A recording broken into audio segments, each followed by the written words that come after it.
Ahmedabad riverfront ખાતે kite ફેસ્ટિવલનો પ્રારંભ કરવામાં આવ્યો છે, જેમાં મુખ્યમંત્રી ભૂપેન્દ્ર પટેલના દ્વારા આંતરરાષ્ટ્રીય કાઇટ ફેસ્ટિવલ ખુલ્લો મૂકવામાં આવ્યો। રિવરફ્રન્ટ ખાતે આ કાર્યક્રમ આગામી 15 જાન્યુઆરી સુધી ચાલુ રહેશે। આ કાઇટ ફેસ્ટિવલમાં રાજ્યના 865 પતંગબાજો ભાગ લઈ રહ્યા છે, તેમજ ગુજરાત સિવાય અન્ય પણ રાજ્યોમાંથી પતંગબાજો ભાગ લઈ રહ્યા છે। ગુજરાત અને પંજાબના આવેલા પતંગબાજો આકાશમાં ઉડતા રંગબેરંગી પતંગો જોઈને આનંદ માણી રહ્યા છે। કાઇટ ફેસ્ટિવલ ખૂબ સુંદર આયોજન કરેલું છે ગુજરાત સરકારે, અને પતંગ રસિયાઓ માટે એક સારું એક પ્લેટફોર્મ છે। અમને પણ આ જો જાત જાતના પતંગ ચડાવીને બહુ જ આનંદ આવે છે। શરૂઆતમાં આપણે જ્યારે નાના હતા ત્યારે દોરી રંગાવી, નાના પતંગ બનાવવા એ બાબત, ત્યારબાદ હવે કલરફુલ પતંગ આવી ગયા છે। એ તો છે જ, એ તો ઉત્તરાયણમાં એ આપણા જે ફાઇટર કાઇટ છે એ તો અમે ચગાવવાના જ છીએ, પણ આ પણ એક આજે અવનવા કાઇટ ચગાવવાનો પણ એક અલગ જ આનંદ હોય છે।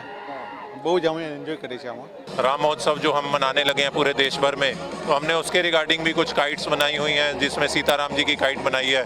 ऐसे ही थोड़ा सा और अगर पवन आपके यहाँ तेज होगा तो हम एक जो है हमने तिरंगा बनाया है, जो कि तकरीबन 75 to 76 मीटर का एरिया है, 19.5 फुट बाई 12.5 फुट का।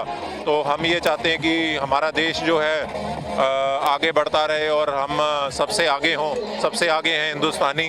और इसी के साथ साथ हमने एक फौजी पतंग भी बनाई है, जिसमें जय जवान जय किसान हम चाहते हैं हम अपने जितने भी शूरवीर जवान हैं उनको सल्यूट करेंगे इसके माध्यम से।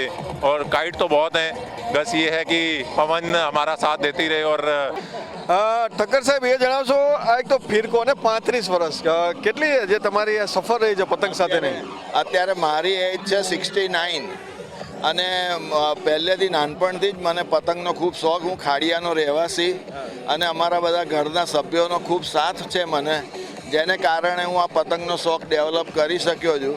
અને મને કાઇટ કટિંગ કોમ્પિટિશનોમાં પણ મેં ભાગ લીધેલા છે। 1991, 92, 93માં પણ હું ચેમ્પિયન થયો હતો અહીંયા, અને હું પહેલાં કાઇટ કટિંગ પણ થતું હતું, એ પછી ખાલી કાઇટ ફ્લાઇંગ જ થાય છે।